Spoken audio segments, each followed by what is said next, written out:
வணக்கம். இந்த வீடியோவில் நம்ம எதை பற்றி பார்க்க போகிறோம்னா ஐடிபிஐ பேங்க் ரெக்யூர்மெண்ட் பற்றி தான் பார்க்க போகிறோம். ஜூனியர் அசிஸ்டன்ட் மேனேஜருக்கு எப்படி அப்ளை பண்ணுறதுன்னு பார்க்க போகிறோம்.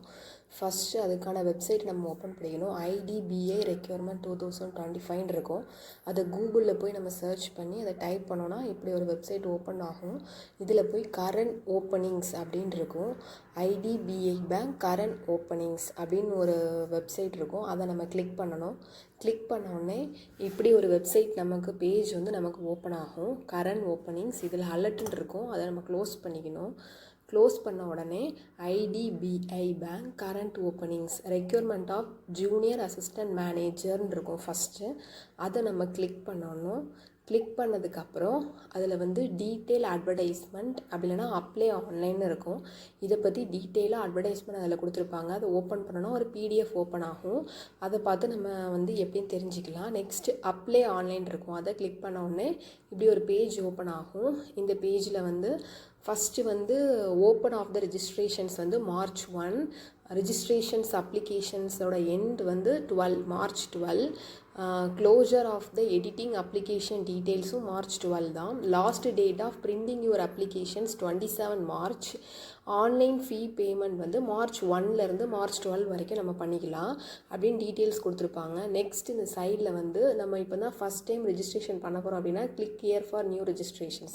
இல்லை ஆல்ரெடி ரெஜிஸ்டர் பண்ணியிருக்கோம், நம்ம ஓப்பன் பண்ணதுக்குன்னா ரெஜிஸ்ட்ரேஷன் நம்பரும் பாஸ்வேர்டும் நம்மளோட ஃபோன் நம்பர் அப்படி இல்லைனா மெயில் ஐடிக்கு வந்திருக்கும். அது மூலமாக இப்போ நம்ம ஃபஸ்ட்டு ரெஜிஸ்டர் தான் பண்ண போகிறோம். அதனால் click here for new registrations இருக்குது. அதை கிளிக் பண்ணணும். ஃபஸ்ட்டு இதில் 6 ஸ்டெப்ஸ் இருக்குது.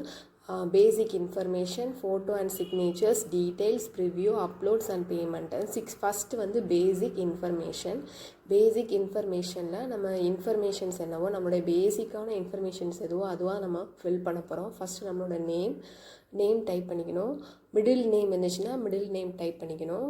கன்ஃபார்ம் ஃபஸ்ட் நேமில் என்ன டைப் பண்ணிங்களோ அதுதான் செகண்டும் டைப் பண்ணணும். மிடில் நேம் இருந்துச்சுன்னா டைப் பண்ணிக்கலாம், இல்லைனா வேணாம். கன்ஃபார்ம் மிடில் நேமில் என்ன டைப் பண்ணுறீங்களோ அதே தான் கன்ஃபார்ம் மிடில் நேம்லேயே நம்ம டைப் பண்ணணும். நெக்ஸ்ட்டு லாஸ்ட் நேமில் நம்மளோட இனிஷியல் கொடுத்துக்கலாம். லாஸ்ட் நேமில் நம்மளோட இனிஷியல் எதுவோ அதுதான் நம்ம கொடுத்துக்கணும். அதையும் நம்ம டைப் பண்ணிக்கணும்.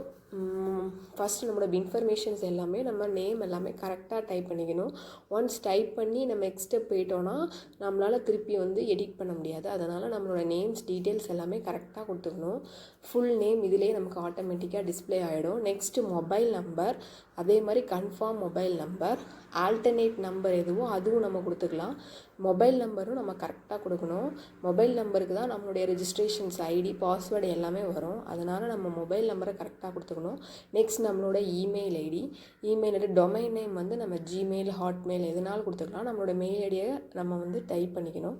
நெக்ஸ்ட்டு கன்ஃபார்ம் இமெயில் ஐடியும் அதே தான் நம்ம டைப் பண்ணிவிட்டு ஒரு செக்யூரிட்டி கோடு நமக்கு டிஸ்பிளே ஆகும். அதை நம்ம அப்படியே டைப் பண்ணிக்கணும். 5746 இருக்குது. அதை நம்ம டைப் பண்ணிவிட்டு நெக்ஸ்ட் ஒரு தடவை நம்ம செக் பண்ணிக்கலாம், கரெக்டாக தான் கொடுத்துருக்கோமான்னு செக் பண்ணிவிட்டு சேவ் அண்ட் நெக்ஸ்ட்டு கொடுத்துட்டோம் அப்படின்னா நெக்ஸ்ட் பேஜ் நமக்கு ஓப்பன் ஆகும். நம்மளுடைய மொபைல் நம்பருக்கு ரெஜிஸ்ட்ரேஷன் ஐடி பாஸ்வேர்டு வரும்.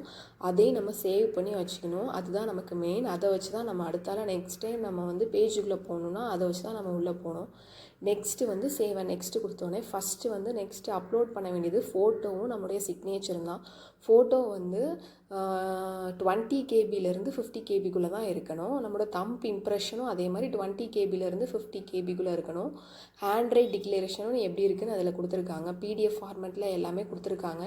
நெக்ஸ்ட்டு நம்மளுடைய தம்ப் இம்ப்ரெஷன், சிக்னேச்சர்ஸ் எல்லாமே நம்ம முதல்ல இதை எடுத்து வச்சுக்கணும் அப்லோட் பண்ணுறதுக்கு. அதுக்கப்புறனால தான் நம்மளால் அப்லோட் பண்ண முடியும். சிக்னேச்சரும் ஒயிட் பேப்பரில் ப்ளூ கலர் பென்னை வச்சு நம்ம எழுதி நம்ம அதை ஸ்கேன் பண்ணி வச்சுக்கணும். இதுதான் அப்லோட் பண்ணுற டாக்குமெண்ட். இதில் நம்ம கரெக்டாக டாக்குமெண்ட்டை அப்லோட் பண்ணணும். ஃபஸ்ட்டு நம்மளுடைய ஃபோட்டோவை தான் அப்லோட் பண்ண போகிறோம். இதில் சூஸ் ஃபைலுன்னு சொல்லிட்டு ஒரு ஆப்ஷன் இருக்கும். அதில் போய் நம்ம சூஸ் ஃபைல் கொடுத்தோன்னா நம்மளோட டாக்குமெண்ட், நம்மளோட ஃபோட்டோ அப்லோட் ஆயிரும். கரெக்டாக இருந்தால் மட்டும்தான் நம்மளோட ஃபோட்டோவை அதில் அப்லோட் பண்ண முடியும். 20 கேபிலேருந்து 50 கேபிக்குள்ளே தான் இருக்கணும். அதுக்கப்புறம் கேப்சர் ஃபோட்டோவும் கேட்டிருக்காங்க. கேப்சர் ஃபோட்டோ சைடில் இருக்கும். அதில் கேப்சர் அப்படின்னு கொடுத்தாலே ஆட்டோமேட்டிக்காக நம்மளோட கேமராவில் நம்மளுடைய ரீசன்ட் ஃபோட்டோ கேப்சர்ட் ஆகி அதில் அப்லோட் ஆயிரும். நெக்ஸ்ட்டு அது முடித்ததுக்கப்புறம் நம்மளோட QR கோடும் ஸ்கேன் பண்ணுற மாதிரி கேட்கும். அதுலேயே நீங்களே QR கோடை ஸ்கேன் சொல்லி கொடுத்தா அதுவே ஆட்டோமேட்டிக்காக ஸ்கேன் பண்ணிக்கும். நெக்ஸ்ட்டு வந்து பார்த்திங்கன்னா நம்மளுடைய சிக்னேச்சர் வந்து அப்லோட் பண்ணணும். இது ஒயிட் பேப்பரில் பிளாக் பென்னால் சிக்னேச்சர் பண்ணி அதை ஸ்கேன் பண்ணி நம்ம அப்லோட் பண்ணணும். அதோட சைஸும் கீழே கொடுத்துருப்பாங்க. எந்த சைஸ்லேருந்து இந்த சைஸுக்குள்ளே இருந்தால் மட்டும்தான் நம்மளால் அப்லோட் பண்ண முடியும்.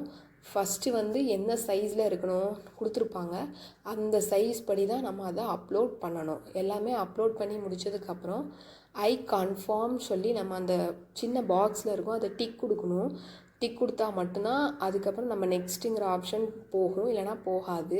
நம்ம எல்லாமே இதில் ஸ்கேன்டு சிக்னேச்சர்னு இருக்கிறதுல சூஸ் ஃபைலில் போய் நம்ம சிக்னேச்சர் பண்ணியிருக்கிறத ஸ்கேன் பண்ணணும். ஆட்டோமேட்டிக்காக ஸ்கேன் ஆகி நெக்ஸ்ட்டு கொடுத்த உடனே நம்மளோட டீட்டெயில்ஸ் எல்லாமே வரும். டீட்டெயில்ஸில் வந்து நம்மளோட கேட்டகிரி என்ன, பர்சன் வித் டிசபிலிட்டியில் எஸ் ஆர் நோனா நோன்னு கொடுத்துக்கணும். எஸ்னா எஸ்ன்னு கொடுத்தோன்னா அது எந்த டிசபிலிட்டின்னு சொல்லி கேட்டகிரியில் எல்லாமே கேட்பாங்க. அது வந்து டைப் ஆஃப் எந்த டிசபிலிட்டி, அதோட ஐடி கார்டு எல்லாமே நீங்கள் வச்சுருக்கீங்கன்னா அதோட டீட்டெயில்ஸ் எல்லாமே நீங்கள் நிரப்ப வேண்டியது இருக்கும். நெக்ஸ்ட்டு ஒவ்வொன்றா கேட்பாங்க. இதில் எஸ்னா எஸ், இல்லைனா நோனா நோ கொடுத்துக்கணும். அதை பற்றி தான் கேட்பாங்க. நெக்ஸ்ட்டு வந்து ஐடி கார்டு, அந்த நீங்கள் டிசபிலிட்டியோட ஐடி கார்டு வச்சுருந்தீங்கன்னா அதை நம்ம கொடுத்துக்கலாம். நெக்ஸ்ட்டு வந்து நம்மளுடைய டீட்டெயில்ஸ் பேசிக் டீட்டெயில்ஸ் தான் இதில் எல்லாமே கேட்டிருக்காங்க. அதோட எக்ஸாமினேஷன் எங்கே, அதுக்கப்புறம் என்ன டீட்டெயில்ஸ் தான் கேட்டிருப்பாங்க. அது நீங்கள் எஸ்னா எஸ், இல்லைனா நோ கொடுக்கணுனாலும் நோ கொடுத்துக்கலாம். எக்ஸ் சர்வீஸ் மேனான்னு கேட்பாங்க, இருந்தால் கொடுத்துக்கலாம், இல்லைனா நோ கொடுத்துக்கணும்.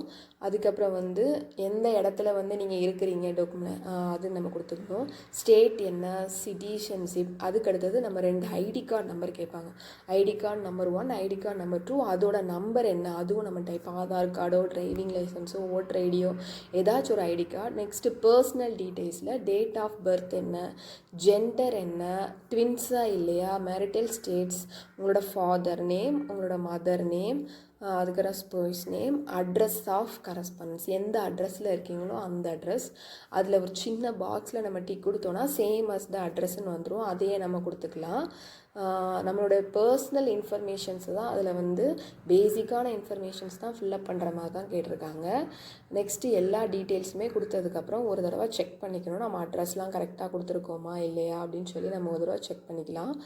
செக் பண்ணிவிட்டு அட்ரஸ் 1, அட்ரஸ் 2, அட்ரஸ் 3 என்னென்னு நீங்கள் அட்ரஸில் இருக்கீங்களோ பின்கோட் நம்பர் எல்லாமே கொடுத்துட்டு அதுக்கப்புறம் கடைசியில் வந்து நம்ம அதில் நெக்ஸ்ட்டு வேலிடோட டீட்டெயில்ஸ் கொடுத்து முடிச்சதுக்கப்புறம் சேவ் அண்ட் நெக்ஸ்ட்டுன்னு கொடுத்துட்டோம் அப்படின்னா நெக்ஸ்ட்டு பேஜ் நமக்கு ஓப்பன் ஆகும். எல்லாமே நீங்கள் கரெக்டாக கொடுத்துட்டிங்கன்னா நெக்ஸ்ட்டு பேஜ் நமக்கு வந்து ஓப்பன் ஆகும். அதுக்கப்புறம் நெக்ஸ்ட் பேஜ் ஓப்பன் ஆனோன்னே என்னென்னலாம் அப்லோட் பண்ணணுமோ அதே நம்ம அப்லோட் பண்ணிக்கலாம். இது கொடுத்ததுக்கப்புறம் குவாலிஃபிகேஷன்ஸ் டீட்டெயில்ஸ் கேட்பாங்க. குவாலிஃபிகேஷன்ஸில் நம்ம என்னென்ன டீட்டெயில்ஸ் கொடுக்கணுமோ அதே நம்ம கொடுத்துக்கலாம். ஃபஸ்ட்டு நம்ம இது கொடுக்கறதுக்கு முன்னாடி ஒரு தடவை எல்லாமே நம்ம செக் பண்ணிக்கணும்.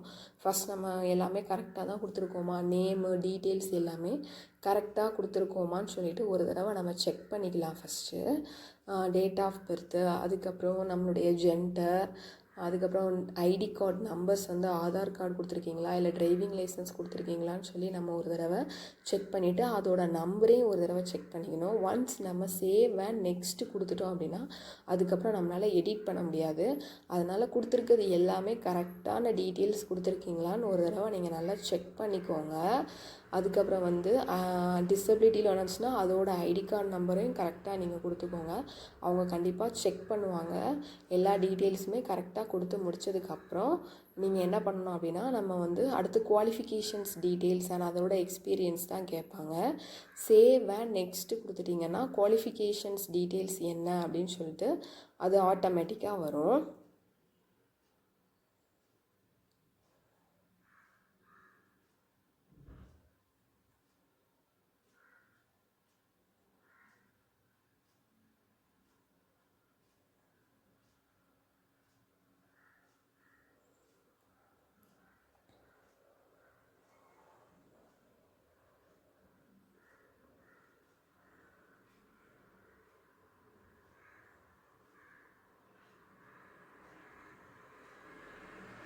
நெக்ஸ்ட்டு குவாலிஃபிகேஷன்ஸ் அண்ட் எக்ஸ்பீரியன்ஸ் லாங்குவேஜஸ்ன்னு இருக்கும்.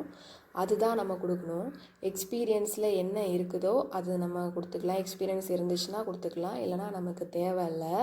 குவாலிஃபிகேஷன்ஸ் வந்தோடனே எந்த காலேஜில் படிச்சிருக்கீங்க, எந்த டிகிரி முடிச்சிருக்கீங்களோ அதை ஃபஸ்ட்டு காலம்ல எழுதணும். Next name of the university, என்ன யூனிவர்சிட்டியோ அதை நம்ம வந்து ஃபஸ்ட்டு டைப் பண்ணிக்கணும். நெக்ஸ்ட்டு எக்ஸாம் இயர் பாஸ்ட் என்ன இருக்கோ அதை நம்ம டைப் பண்ணணும். நெக்ஸ்ட்டு எந்த இயரில் ஃபினிஷ் பண்ணிங்களோ அதையும் நம்ம டைப் பண்ணிக்கலாம். அது முடிச்சதுக்கப்புறம் பர்சன்டேஜஸ் என்ன அப்படின்னு சொல்லி நம்ம ஃபஸ்ட்டு பார்க்கணும். பர்சன்டேஜ் வந்து ஃபஸ்ட் நமக்கு 10th செமஸ்டரில் எவ்வளோ மார்க் எடுத்தீங்க, எவ்வளோ மார்க்கில் இருக்குதுன்னு சொல்லி நம்ம எல்லாமே டீட்டெயில்ஸ் எல்லாமே கொடுத்துட்டு அதுக்கப்புறம் நம்ம கொடுத்தோன்னா கரெக்டாக வந்துடும். அதுக்கப்புறம் நம்ம அப்லோட் பண்ண வேண்டியது தான் கரெக்டாக கொடுக்கணும். அப்லோடிங்ஸில் வந்து லெஃப்ட்டு தம்ப் இம்ப்ரெஷனும் ஹேண்ட் ரைட்டிங் டிக்ளரேஷன்ஸும் கேட்டிருப்பாங்க. தம்ப் இம்ப்ரெஷன் வந்து நம்ம ஒரு ஒயிட் பேப்பரில் ப்ளூ ஆர் பிளாக் பென்னை வச்சு நம்ம தம்ப் பண்ணி அதை ஸ்கேன் பண்ணி அப்லோட் பண்ணணும். ஹேண்ட் ரைட் டிக்ளரேஷன் சைடில் வந்து கைடன்ஸ் பார் கொடுத்துருப்பாங்க. அதை ஓப்பன் பண்ணிங்கன்னா ஆட்டோமேட்டிக்காக உங்களுக்கு என்ன வேணுமோ அது வந்து கரெக்டாக ஓப்பன் பண்ணி இதில் காமிக்கிறாங்க. First thumb impressions, left hand thumb impressions white பேப்பரில் ப்ளூ பென் ஆர் பிளாக் பென்னை வச்சு நம்ம தம்ப் பண்ணி கொடுக்கணும். அதோட சைஸ் வந்து என்ன 10 kbலேருந்து 20 kbக்குள்ளே இருக்கிற மாதிரி நம்ம பார்த்துக்கணும். நெக்ஸ்ட்டு வந்து தம்ப் இம்ப்ரெஷன்ஸ் முடிஞ்சதுக்கப்புறம் ஹேண்ட் ரைட்டிங் டிக்ளரேஷன்ஸில் அவங்க ஒரு பேசேஜ் கொடுத்துருப்பாங்க. அதை நம்ம ஒரு பேப்பரில் எழுதி அதை நம்ம ஸ்கேன் பண்ணி அப்லோட் பண்ணுற மாதிரி இருக்கும். அதை நம்ம வந்து ப்ளூ பென்னில் அல்லது பிளாக் பென்னில் நம்ம எழுதி அதை வந்து நம்ம ஸ்கேன் பண்ணி அதை இத்தனை கேபிக்குள்ளே மாற்றி அதுக்கான சைஸ் எல்லாமே இதில் கொடுத்துருக்காங்க. டீட்டெயில்ஸ் எல்லாமே சைடில் கரெக்டாக கொடுத்துருப்பாங்க. அந்த சைஸில் தான் நம்ம அதை வந்து அதை பண்ணுவோம். 50 kbலேருந்து 100 kbக்குள்ளே ஹேண்ட் ரைட் டிக்ளரேஷன்ஸ் வந்து இருக்கணும். அது வந்து இந்த கீழே இருக்க டிக்ளேர் பண்ணியிருக்க அந்த ஹேண்ட் ரைட்டிங் அந்த அவங்க கொடுத்துருக்க பேசேஜ் தான் நம்ம எழுதணும். எழுதி அதை நம்ம ஸ்கேன் பண்ணி அதை நம்ம அப்லோட் பண்ணிக்கணும். அப்லோட் பண்ணாலே ஆட்டோமேட்டிக்காக நமக்கு அப்லோடிங் ஆயிரும்.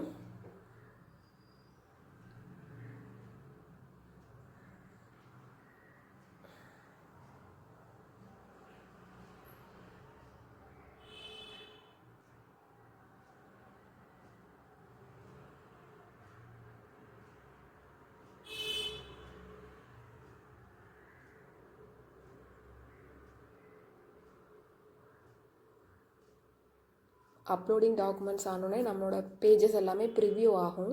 அதை நம்ம வந்து சேவ் பண்ணி வச்சுக்கணும். நெக்ஸ்ட்டு அந்த ப்ரிவ்யூ ஆனதுக்கப்புறம் நெக்ஸ்ட்டு கடைசி ஸ்டெப் வந்து பே பண்ணுறது தான். அதில் போய் நம்ம கிரெடிட் கார்டு இல்லை டெபிட் கார்டு இல்லை யூபிஐ மூலமாக நம்ம பேமெண்ட்டை வந்து கொடுத்துட்டோம் அப்படின்னா நம்ம ஆன்லைனில் பே பண்ணிக்கலாம். பே பண்ண உடனே நம்ம கடைசியில் நம்மளோட அப்ளிகேஷன்ஸ் வந்து ஜென்ரேட் ஆனோடனே அதை நம்ம வந்து